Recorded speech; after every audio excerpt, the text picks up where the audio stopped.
Welcome to this episode of Season 4 of The Common Bridge, where policy and current events are discussed in a fiercely nonpartisan manner. The host, Richard Helppie, is a philanthropist, entrepreneur, and political analyst who has reached over 3.5 million listeners, viewers, and readers around the world. The Common Bridge is available on the Substack website and the Substack app. Just search for The Common Bridge. You can find the program on YouTube and wherever you get your podcasts. The Common Bridge draws guests and audiences from across the political spectrum, and we invite you to become a free or paid subscriber on your favorite medium.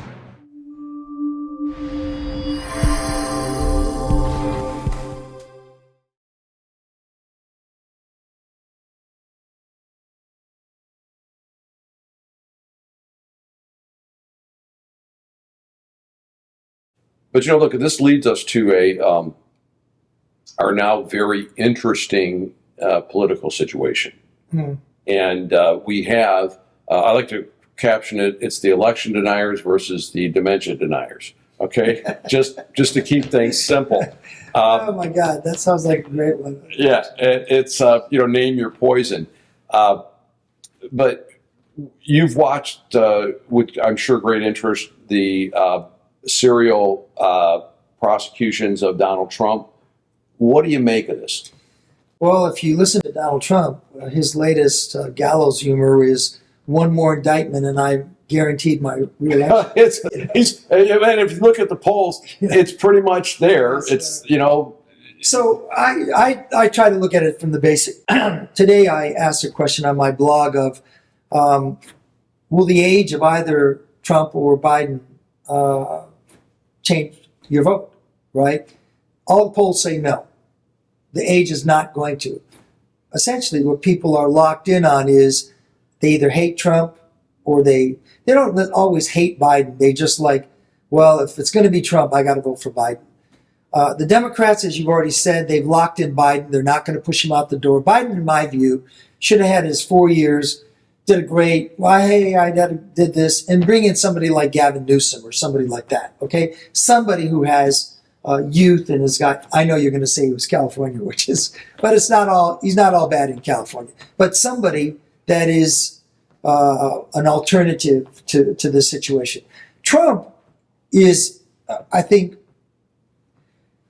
I have been pushing very hard through my blog that all of the persons that are running for, on the GOP side, not named Trump, should be attacking Trump. They have to not attack each other, and they cannot support Trump every time he gets an indictment. Doesn't matter what they think. If they want to win, they got to go all Christie. In fact, the other day I made a proposal that DeSantis and Christie should join together, should do town halls together, and should mock Trump, just like Trump mocks everybody else. Between the two of them, they could do a real frickin' frack kind of back and forth, because somebody has to break the lock. Right. Now, you know how that would get reported, right? GOP brings two white dudes in to... cisgender. Yeah, right. Yes, to sustain the patriarchy. Okay? They're both qualified. Again, whether Chris Christie or Ron DeSantis is your favorite candidate or not, no one can argue that they're not qualified. They've proven they know how to run a government, okay? And they've got the executive level. At the executive level. They're good people. Chris Christie, I just saw yesterday, is at 13% now in New Hampshire, and is overtaking him. And Christie's doing that. He's attacking Trump. And as you know, he was a big supporter of Trump. And he said, yeah, I backed him at that time because I thought it was the best choice. Since that, here's the things he's done, so he has to go. So good for Chris Christie. And it's interesting that you mentioned, well, the Democrats replaced Joe Biden with someone like Gavin Newsom. If I'm a Democrat, I'm looking, is that the best we've got? Gavin Newsom's track record in California, you just got done saying, is abysmal. And you can't find a policy that Gavin Newsom did not do well on the environment, on education. How about reparations? On taxes. Yeah, right. And you talk about going down the woke tunnel, okay, on the other side, Gavin Newsom run against, actually, I'd love to see that. Ron DeSantis against Gavin Newsom, or Gavin Newsom against Chris Christie. Cage match, bro. Well, DeSantis would win a decisive victory. And I've been to Florida many times. Know lots of people in Florida. Florida's doing really well. People like it. DeSantis was reelected with huge amounts of independents and Democrats. The media system's trying to beat him down, trying to make him look like something that he's not. But once I think he gets out there, he's going to do okay. If people are looking for a seasoned executive with reasonable policy ideas. But you're okay. My feeling about DeSantis is this. Let's say you're right. But you can't do by baby steps. You can't do it that, like yesterday, he said, well, of course, Trump lost in 2020, which of course got immediate blowback from the MAGA crowd. Right. He's either got to be all in about Donald Trump is not our guy. I'm our guy. Yeah. No, I mean, look, I think he is in there, but it's the same people that are running around wearing the COVID masks. Okay, they were told that at one time, and they're still going to run around with that. Donald Trump said the election was stolen, and there are people that will go to their grave believing that. Now, in that, where our media system failed, it would have been, to me, fairly easy to say, here's the assertion that Donald Trump made about election not being done properly. Here's the people that we're bringing on that will explain to you what they saw. Okay? Those stories were never written, never produced. So it leaves this lingering doubt out there. Okay? Now, I want to say something about that.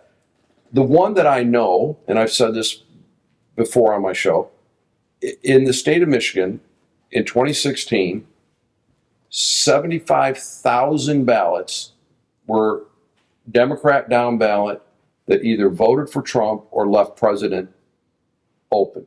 Wouldn't vote for Hillary Clinton, but clear Democrats down ballot. Donald Trump won the state by 10,000. Surprise. Okay? Fast forward 2020, Democrats come home. You have the reverse of that, where down ballot, it's all Republican and President Biden or blank. Okay? So from my lens, there's no doubt Donald Trump lost the state of Michigan in 2020. Okay? The numbers bear that out. It's easily explainable. They want to make this deal about Antrim County, right? And Antrim County is like up here. There's like 6,000 voters. And within 12 hours, they realized they had loaded the wrong parameter file. They've corrected it, but people still want to talk about that. So Trump perpetuating this notion, okay, is all about the worst parts of the narcissistic Donald Trump. It's all about him. I frankly think he believes it. I think that's part of his personal issues, is that he can't bring himself to look at himself as a guy that got beat. I just think he just can't do it. Yeah, I wrote about this also last week about him and his personality, and narcissism, of course, is the way to say it. But the way I look at it, he's like the kid that nobody ever said no to. Every time he had a problem, his dad came in and fixed it. Dad would even maybe buy a school or whatever. He's always been coddled his whole life. And I think that he has built into his own mind, going to what you're saying, that he can't lose. He can't lose. Once he won 2016, he's almost like he's a messiah kind of thing in his own mind. He can't lose. And it's only about him. Right? Absolutely. That's the only thing that it's about. But I want to go back, not to. But let's stay on this topic. So look, Yeah. Biden is the Democratic National Committee's nominee, because they're not going to run anything about him. They're not going to put him out there for any debates. They're not going to let the country see him and evaluate him. Again. Okay. Yeah. Exactly. Right. So that's a given. will Donald Trump be the nominee? We'll see when Iowa, New Hampshire, South Carolina start to see if he actually has the votes. All right, we will find that out. I think we're all going to learn that together. But given those two choices, doesn't it make sense, coupled with the growing of independence, that we have a third party? Or maybe a fourth party? Yeah. What's the Chinese American guy, Yang? You know, Yeah, I haven't heard from him in a long time. Yeah, well, they have the yeah. Founders Party or something The like Forward that. Party. Forward Party, Yeah. Forward Party.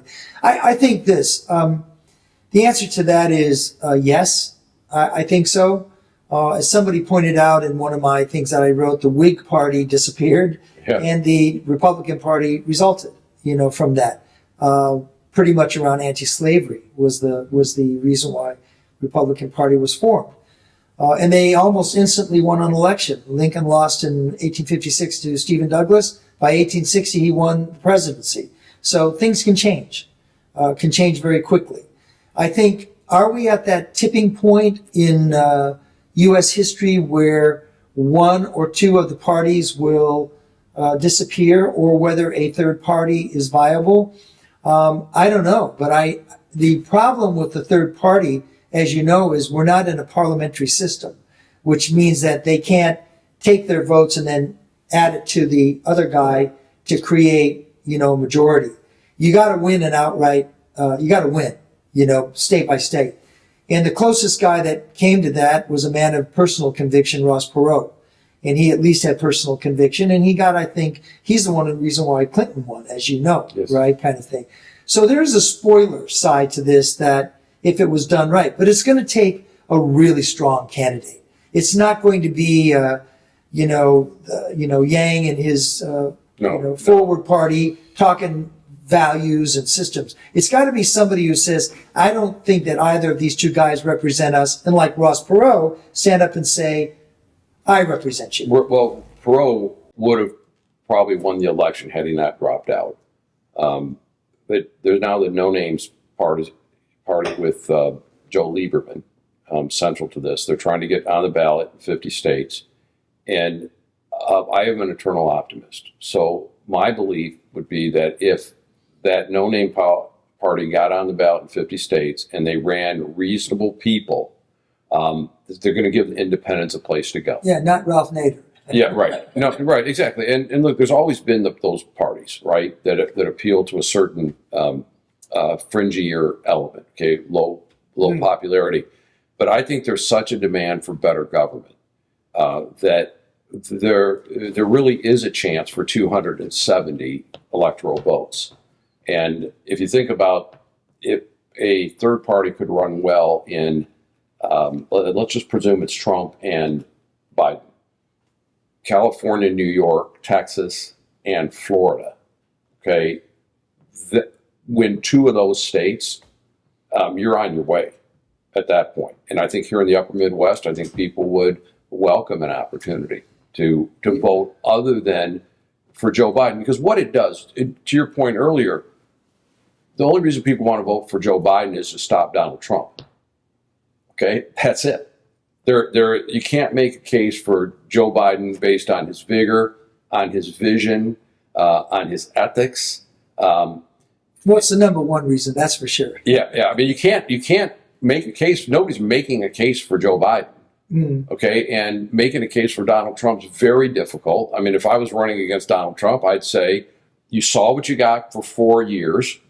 I pledge to read my presidential daily briefing. I pledge not to give a crap about the size of my inauguration crowds. I pledge not to fiddle away the day watching Fox News. Okay, I pledge not to be a narcissist when the country's faced with issues. Okay, that's how I'd run against him. You won. Yeah, but right now, there's no place for your independent voter to go.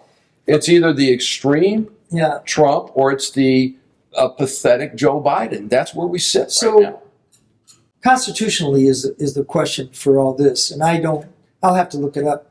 But let's say there's 435, total, 535 535, yeah. electoral votes. So let's say Trump and Biden each have 200 and somebody else has 170, right? There's nobody who has 270. So constitutionally, how's that going to Goes into the House of Representatives, to then and each Yes. delegation gets one vote. vote? So I don't know what happens in the event of a 25-25 tie, but Then it goes to, I think Speaker, the House does a tie-breaking vote. I think so. But under that scenario, here would be the challenge to the Congress. Okay, Yeah. The challenge to the Congress would be you've got the two entrenched parties on equal footing. Yeah, All right. And it's going to be a partisan measure if, let's say, the Republicans who have a slight majority now, I don't know, I believe they have a bigger majority now with the delegates, delegations, yeah. that would look like completely partisan. Or in a past era, it would be, you know what? Democrats, we didn't win. Republicans, we didn't win. Let's give it to the third party and let's all. So it's interesting you say that. Obviously, the Democrats are terrified of this because the small states have the same equality of California. So, Montana gets one vote, California gets Yeah, one vote. Montana's got a Democratic senator, though. So it's. Tester. Yeah, right. But the Democrats have shown they're not the party of democracy. They shut down any competition in 2016. They shut it down in 2020. You're talking about internal to They've shut it down. And let's talk about external. And during the Biden administration, they censored people off of Facebook. They censored people off of Twitter. People that actually read the reporting that Matt Taibbi's done, they said, we don't like this person's opinion. Not only take down the post, take down the person. This is the kind of power that we're seeing the Democrats exercise when they're in power. As if this notion is, we're going to create one version of the truth, eliminate any other discussion, okay, and that's going to be saving democracy. It's an outrage, but if you bring up that, wait a minute, we don't like the censoring, well, you must be a MAGA Republican.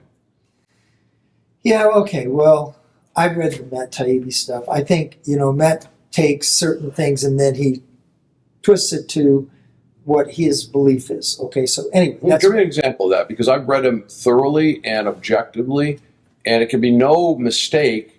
Stop this post. This person needs to be eliminated. And a lot of times, like a retired guy in Springfield, Ohio. So I went in looking for that, but that was the spin that the Democrats, and that was the spin that the media complex came up with. Oh, he cherry-picked. Debbie Wasserman Schultz in Congress That's a bad accused him of cherry-picking. That cherry-picking story is complete bullshit. Debbie Wasserman Schultz, I mean, come on, she blew it with Hillary Clinton, and she was running the Democratic National Committee at the time.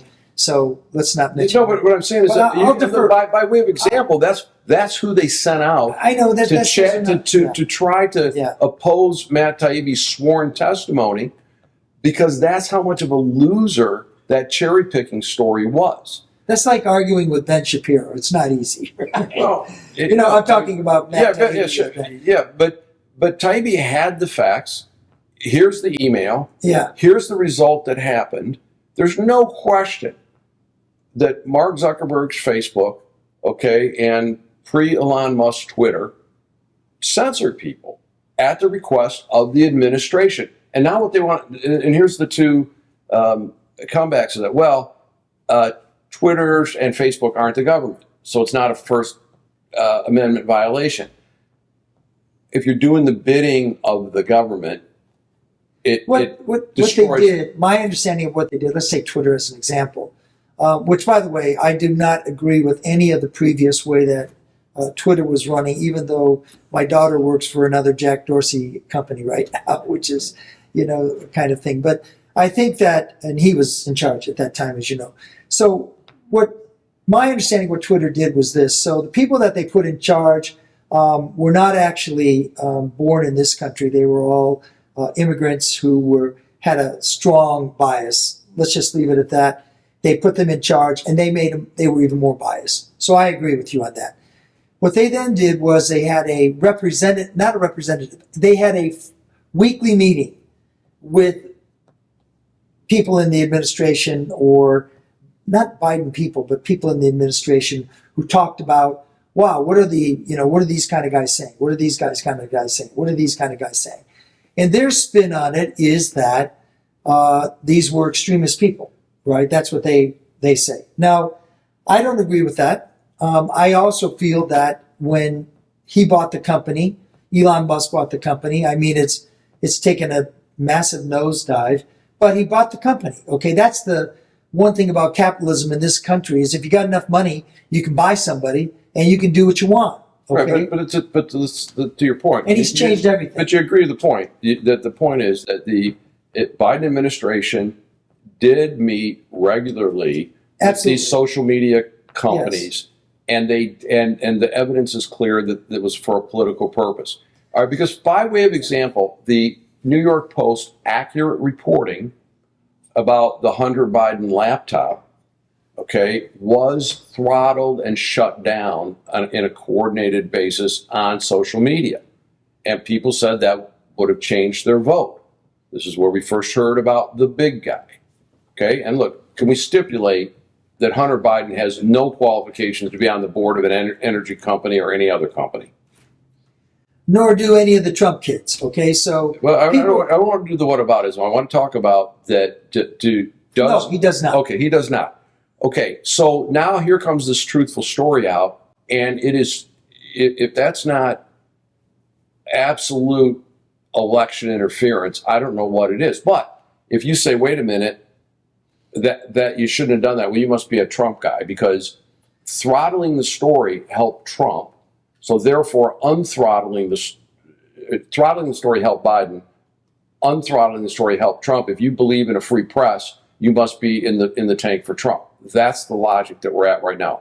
It's an insane place to be.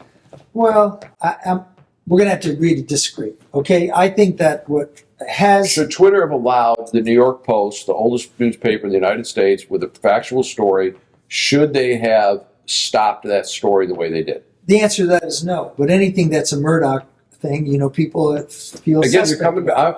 And again, this is how people are demonized. It's that guy saying it versus whether it's true or not. And this is where you talked about civics and Pledge Allegiance. And we need to be able to, for God's sake, say that's wrong.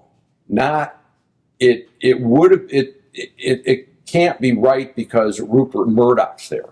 So looking at things in hindsight, go back 120 years. We had what were called, from Horace Greeley to the Hearst family, muckrakers, right? Yep. And they put out whatever the heck they wanted to put out to push their political persuasion. That's the First Amendment right. You say what you want to say, that kind of thing, especially we're talking about, that's media, right? Mm-hmm. The flip side is over on Twitter with this section 230, they are supposed to pretty much govern themselves, kind of thing. So how that's been handled, I think that's definitely a place for people to look at how that's handled. First of all, Facebook outside the United States, none of that stuff goes. The local government's all censored, okay, because they want to control the message. In China, you don't have Facebook, okay? They have other social media, and it's all government related. So social media has a particular problem. And there needs to be, in my view, it needs to be looked at. As far as... well, look, you're making a case that the Biden administration and the Chinese Communist Party are of one mind when it comes to censoring Facebook. All right, and that's just not a good argument to make. And when we have... I was not making that argument. Well, I took it there. It did sound like that. And you look at, from within the Biden administration, let's get 50... former intelligence directors to say that this looks like Russian disinformation. Joe Biden knew it wasn't Russian disinformation when he stood in front of the American people and said, what Trump's accusing me of is Russian disinformation. And I'm listening for, okay, who's calling him on this? And again, I don't like Donald Trump. I don't want Donald Trump to be my president. I don't want Donald Trump to be a nominee. I just want Donald Trump to retire quietly someplace, go away. But we can't. The answer can't be Trump is so bad that our only answer is Joe Biden, and we've now had this emerging story of corruption, and the bank accounts, the money transfers, and the same people that believe that Bill Clinton just happened to run into Loretta Lynch on a tarmac, they also believe that Joe Biden is the highest paid weatherman in the world. Because for stopping by and talking about the weather on a speakerphone, millions flowed to his family. Now, does anybody really believe that's what he did? Hello, it's rainy out today. Remember, I never talked to Hunter's business people. Oh, well, maybe I did, but it was only about the weather. The best reply that I had to that was recently also on my blog. A guy wrote, the Biden family does not own any helicopters, golf courses. They don't own any resorts. They don't own any hotels. They don't own any big buildings. And he said they must be the worst crime family in the history of the world. So my answer is I don't know. Joe Biden owns 7 houses, and he's only worked for the government for 50 years. And contrast that with Harry Truman. Okay, and Harry Truman's not a good story. Harry Truman's a great example of you have to be a crook to get rich in politics. And look at Jimmy Carter. Okay, Jimmy Carter may not have been a great president, but I don't think anybody could question the man's integrity and his humanness. Still lives in the same house. Still lives in the same house. And Harry Truman's a better story. Yeah, go ahead, tell that story. He went home by train, and he didn't have a place to live. He lived with his mother-in-law. Yeah, exactly. So, and yet Joe, and if you want to say that, Trump owns casinos and whatever, of course, he was a real estate developer, okay, and he made money doing it, all right? And then he went to politics. Ronald Reagan was an accomplished, wealthy guy when he went to politics. And likewise, his home in the Santa Ynez Mountains was a very rude, crude little cabin. That's what he liked to do. So nobody wants to connect the dots that a Joe Biden, who's never had a job besides public servant, how did he acquire all this stuff? I don't know. So far from what I've seen, and I'd rather not just keep going down this one, because to me it's more important is where are we going in the future. But so far what I've seen with Biden, and I've tried to watch Fox, there's a lot of vitriol, a lot of anger, a lot of conjecture. But I haven't seen any records. I haven't seen anybody not reports that I can find that I can read. I do want to mention something. Well, look, the bank records are out there, and it's not about vitriol. It's about we don't want to talk about the past, but look, the future is at the moment 2 crappy choices: Donald Trump. But I want to mention Hunter Biden, which I have written also on.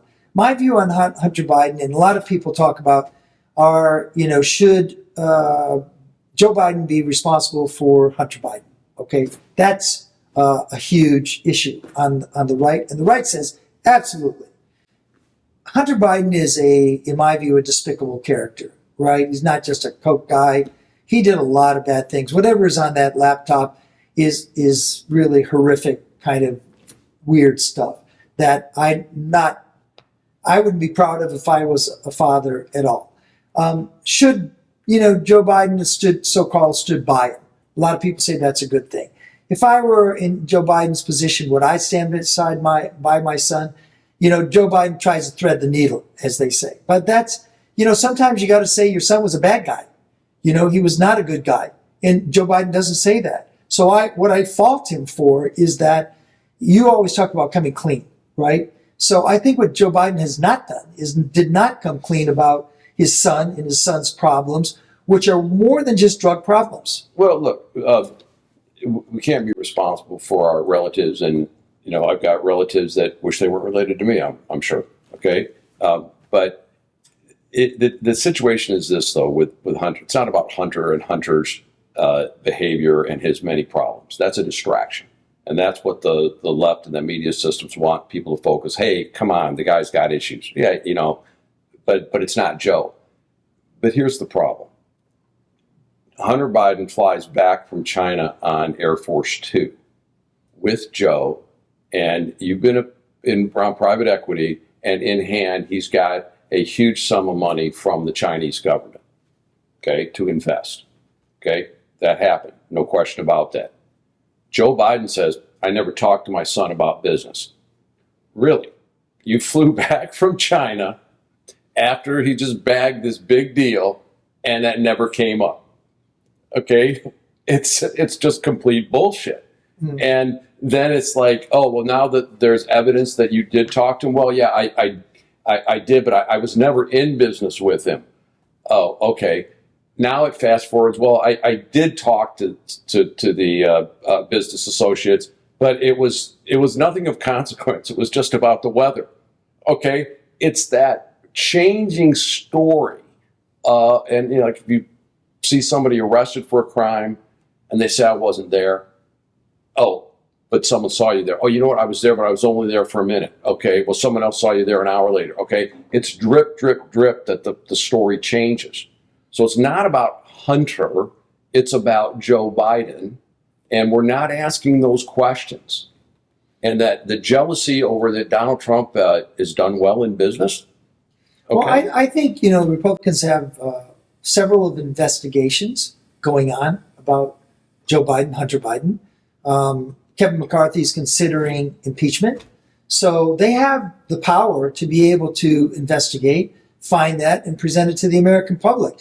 If that comes out that is actual fact as opposed to innuendo, then it'll come out. And then if that affects that's up to the Republicans. So if you watch the hearings, they've got the data, they've got the documents, they've got the sworn testimony, but it's not getting reported. That's the difference. But let's shift a bit to what's getting reported. Here's Donald Trump, and now it's like he's twice impeached, 5-time indicted, or whatever the ball score is right now. That is what you hear front and center. It's this next wave of conviction by media. I will preface this by saying I think Trump will get convicted on obstruction charges, okay, just because obstruction is a very, very low bar to reach. But after hearing for now, 7 years, coup, armed insurrection, we're going to lose our democracy, after the Mueller investigation, after the bogus story about the connection to from Trump Tower to Russia, after all these stories have gone away, now they get another special prosecutor, Jack Smith. Does he say there was a coup? Nope. Does he say Trump was involved in the coup? Nope. Does he say he was involved in armed insurrection? Nope. He interfered with a process. Okay. Now, I think anybody that viewed Donald Trump's action on January 6th should be horrified and should never consider him for the presidency of the United States, period, full stop. His behavior was despicable. But according to the law, it was not a coup. It was not an armed insurrection. But that's not the way it's being reported. Anyway. I call it Trump porn. So they put out put out the latest thing. I swear there are people pleasuring themselves over the notion that Trump's going to go to prison. Well, okay. Anyway, what I watch is basically Jack Smith is a pretty boring guy, right? Well, he's been overturned by the Supreme Court 8-0 before. Okay, yeah. This guy they had to get a guy willing to do the dirty deed. Anyway, obstruction and conspiracy. Obstruction and conspiracy, right? Those are the two real charges, according to my understanding. I think it's pretty obvious on obstruction. Nobody is going to say that asking Mike Pence to do the right thing or whatever. These all things we all watched in real time. That's not the obstruction charge. The obstruction charge is the was for the Michigan. No. The obstruction is obstruction charge is about at the records case that he, after getting subpoenaed, that he moved records or didn't give them that up. one. That's the Florida case. Yeah. So the D.C. case is the conspiracy. D.C. case is conspiracy because supposedly he talked to other people. They didn't say what about. Yeah. And that obstructed justice by trying to cover it up after the fact. Again, I think they're specious and fairly difficult charges. They're clearly timed to interfere with the political process. And what I think we need to take a deep breath and think about as a country is this. We're now faced with only one of two outcomes. One outcome is Donald Trump's convicted. And the other one is that he is exonerated. Okay, found not guilty. Now what? Let's just chat about that. You're a smart guy. What happens if Donald Trump is convicted? Well, okay, we're going to have to agree to disagree on some of that. But sure. No, Robert, if you and I agreed on everything, we'd be wouldn't have boring. nothing to talk about. Exactly. So, but we at least like the Tigers and Lions. Exactly. And don't get me started on the Red Wings because we don't have enough video here to go over all exactly. that. Stevie All right. Eisenman. So my feeling about all of this with Donald Trump and Jack Smith, I don't share what you were saying about Jack Smith and being a loser. I The tried record's to. out there. You can look it up. Okay, Of course, it's like he's a hero now. Remember, Robert Mueller was a hero, and Robert Mueller he's got Trump in his sights. The walls are closing in, and then it was a big nothing. And then they got him to testify. And well, crap, I don't think if he knew how to tie his shoes at that point. And now they're doing the same thing for Jack Smith. That's the thing that I'm astonished. People are falling for the same shtick. It's the exact same script. Okay, and it's like, let's look at what actually is being charged. Yeah, They're difficult, very specious claims. They're clearly politically motivated, but they're there. Now let's go to the next thing. Donald Trump's convicted. Okay, jury comes back and it says, and then he's elected. Let's think about. Let's just say that in before the election, Donald Trump is convicted. So now the what? question is the answer is he's not going to go to jail. Okay, that's for sure. There's a lot of people that want him in jail. Well, that may be true, but he's not going to go to jail. If he ever had any kind of Two-tiered justice, then, because if you obstruct and you don't go, wouldn't that be two-tiered? You asked me to answer I know. I'm sorry. question. I'm sorry. The answer is that, as everybody knows, there are appeals, and the appeal process will go on this kind of stuff 5 to 7 years. There's enough kind of different, I don't want to call it holes, but there's enough kind of information that can be asked and re-asked about. Donald Trump is never going to go to jail. If he, in fact, if it goes to the Supreme Court, which, as you know, he asked recently to throw out everything because it's election interference, he will try anything to, just keep throwing stuff in the game, kind of thing. I think that what will happen if he actually was convicted and loses on appeal, he'd have some kind of house, arrest type thing, almost like Aung San Suu Kyi or something, where you sit, you got to sit there and you can't go out and say anything, which of course he would violate. Yes, he would. Yeah. Right? So the idea of Donald Trump actually, people, they show him in the orange and, orange is the new black for Trump. That's not going to happen ever. If you want to ask what's going to happen in terms of inside the country, I actually think that the United States is much more resilient than it can handle and can survive Donald Trump. Donald Trump right now is, I don't want to say he's a distraction, but he's primarily a distraction. If he becomes president again, he's not a distraction. He's already said what he would like to do. He wants to be, I am your retribution. I am this, I am that. He's looked very carefully this time, not like last time, very carefully on how can I consolidate executive power? These kinds of things. The Congress is hopelessly divided, right? So it's very easy for Trump to be able to move into the executive, I am in charge. Obama made one of the worst statements he ever did, and he was lauded for it at the time, is I have a pen, that whole thing. And he could write executive orders. Well, that left-handed guy, And at that time, Trump said, okay, well, Obama can do that. I'll write executive orders. I'll write more executive orders. I'll change this. I'll change that. I think the real reason why I could never vote for Donald Trump is I'm actually afraid of him. I'm afraid of what Donald Trump, unbound, could do. His own daughter says she doesn't, she's moved on. A lot of people have moved on from him. He goes through people. He goes through lawyers as like they're toilet paper, kind of thing. So, the problem with me with Donald Trump, it's not, you may be right, you may not be right about Biden. My problem, and I think for the majority of the American people, is that they look at Donald Trump and say, they're terrified. They're like, oh my God, if this guy actually does half the things that he says he's going to do, we're in like deep trouble. I don't want you to mistake my concerns about the justice system, which are very real, and my concerns about the media complex whipping people into a frenzy as any kind of support for Donald Trump. I think you and I agree, if we were on an executive committee and a search team brought back to run our enterprise, CEO Donald Trump would have said, no, go find another candidate. We'd do that. We'd do the same thing with Joe Biden. So I don't want to see Donald Trump anywhere near the Oval Office, period, full stop. And I'm very consistently about saying that. That doesn't make Joe Biden a moral man, an uncorrupt person, or a man that has got his full faculties together. So let's ask you that. We need to look at those things and say, is the best we can do as a country Joe Biden and Donald Trump? And by the way, 70% of the voters say no. No. But let me ask you this. This is a real serious question for you, which is the Kamala question. I have been asked over and over of, okay, Joe Biden is old. Franklin Delano Roosevelt was not only old, but dying, okay, kind of thing.